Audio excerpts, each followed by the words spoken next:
in to Track Talk on Sports Radio 810 WHB. America's largest all-sports radio station presents the #1 motorsports show in the Midwest for over a decade.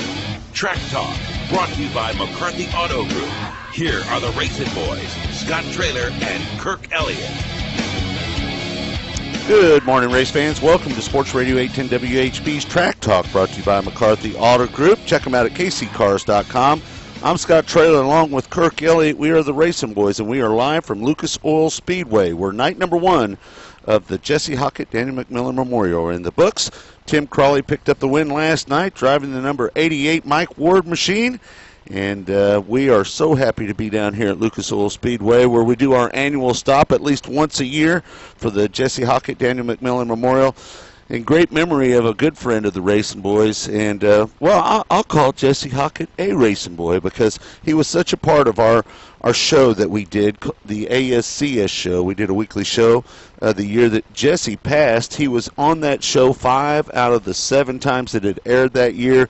His first interview ever was right there in the lovely Independent Studios, and his very last interview in the very same studios with Kirk Elliott and myself for the ASCS show. So it's always a somber feeling, but a happy time to share the memory of Jesse Hockett, one of the greatest sprint cars to ever drive, a non-wing, a wing, a 410, or a 360 sprint car, a midget, it didn't matter.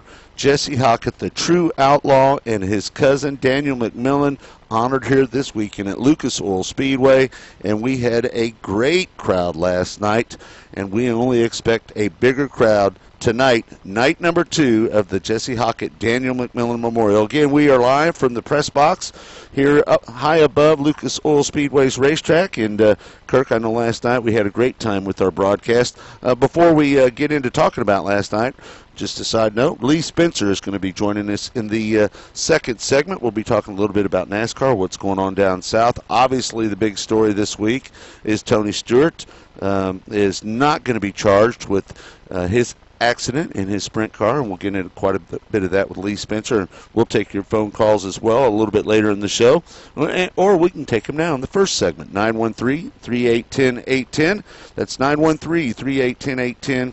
Again at Lucas Oil Speedway. Kirk, last night, Tim Crawley picks up another win. If you remember, back in 2011, Tim Crawley won on a prelim night of the Jesse Hockett Daniel McMillin Memorial.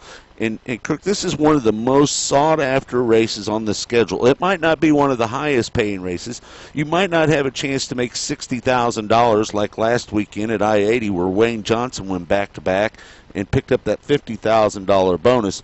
But this is a race that everybody wants because not only is it the memory of Jesse Hockett, but it's also one of the most sought-after trophies designed by Impact Signs, Awnings, and Wrap in Sedalia.